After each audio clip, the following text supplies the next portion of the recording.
Gustave Eiffel, il rentre à l'école centrale des arts et manufactures, une des grandes écoles d'ingénieurs. Il a été admissible à Polytechnique, mais il rentre à l'école centrale à l'âge de 20 ans, 1852,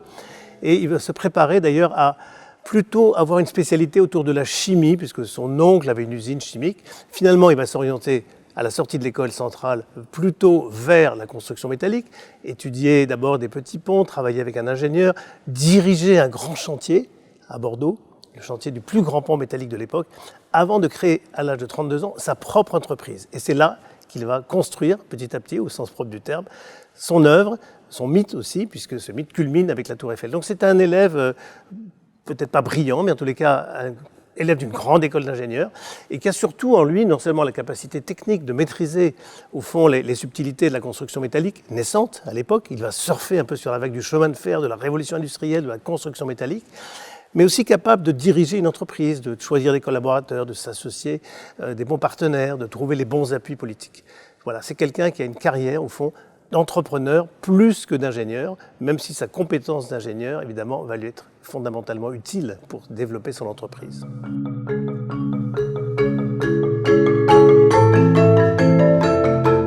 Eiffel a créé son entreprise, qui est une entreprise concurrente d'autres plus grandes entreprises. Grâce à sa compétence, grâce à sa science aussi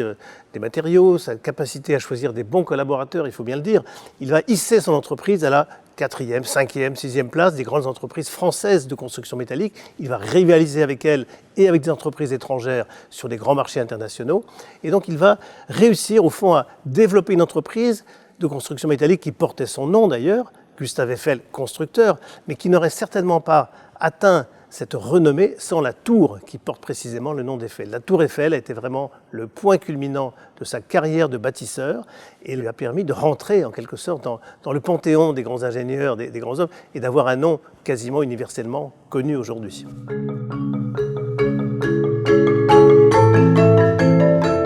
Gustave Eiffel a exporté pas mal de réalisations, des réalisations qui étaient en réalité fabriquées dans son usine, qui était à Levallois-Perret, tout à côté de Paris, préparées en éléments préfabriqués, acheminées par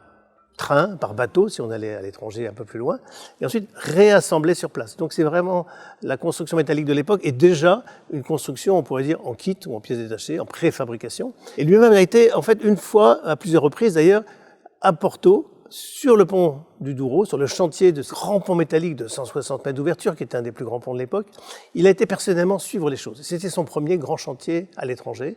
Autrement, il a délégué, bien sûr, à des ingénieurs, à des collaborateurs, y compris sur place, en créant des agences locales, le soin de recevoir les matériaux et de construire, d'édifier sur place, parce que la construction métallique, on fabrique d'un côté et on monte ou on construit sur place d'autre part.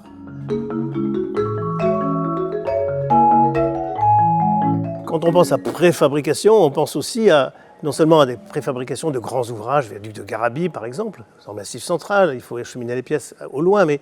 il a imaginé aussi un système qu'il a fait breveter d'ailleurs, de petits ponts dits portatifs, non pas parce qu'on pouvait les porter, mais on pouvait porter les pièces, c'est-à-dire que les pièces étaient préparées en atelier, des espèces de triangles, déjà pré-assemblés, mises en caisse, envoyées ensuite sur place, et ensuite montées sur place par une main-d'œuvre relativement peu qualifiée, avec un chef de chantier simplement, et une notice de montage, un peu comme on montrait aujourd'hui une armoire en kit en quelque sorte. Et cet succès de ces ponts préfabriqués a valu à l'entreprise une certaine notoriété supplémentaire, mais aussi d'ailleurs des profits non négligeables, parce que ces ponts étaient plutôt bien vendus, aussi bien vendus que des grands viaducs beaucoup plus compliqués à construire. C'est non seulement un ingénieur, mais c'est un entrepreneur qui a réussi à bâtir, à son époque, la tour la plus haute du monde. Et c'est aussi quelqu'un qui avait un esprit scientifique, une attention bien sûr au progrès non seulement technologique de son époque, auquel il a participé, dont il a été l'un des acteurs importants, mais aussi le progrès scientifique tout simplement. Il n'a pas oublié d'inscrire tout autour du premier étage de la Tour Eiffel des noms de 72 savants français, qui étaient ses prédécesseurs en quelque sorte, et à qui en quelque sorte il rendait hommage. Et lui-même a eu dans la seconde partie de sa carrière une carrière véritablement non seulement de scientifique, mais de mécène de la science. Il a mis la Tour Eiffel à disposition pour mettre des stations météo, pour faire des expériences sur la chute des corps et donc la résistance du vent. Il a construit une soufflerie au pied de la tour qu'il a déplacée à Paris, rue Boileau, où elle fonctionne toujours. Et il a été aussi l'un des pionniers de la radio, tout simplement, en permettant à l'autorité militaire d'installer une antenne à partir du 3e étage de la tour. Et donc il a cherché à accompagner, à financer toutes ces expériences, c'est lui qui les finançait, ces expériences scientifiques, pour montrer qu'il voulait aussi apporter sa contribution à un progrès général, qui n'est pas seulement un progrès technique, un progrès industriel, mais également un progrès scientifique, et donc, dans l'esprit du 19e siècle, un progrès social et humain.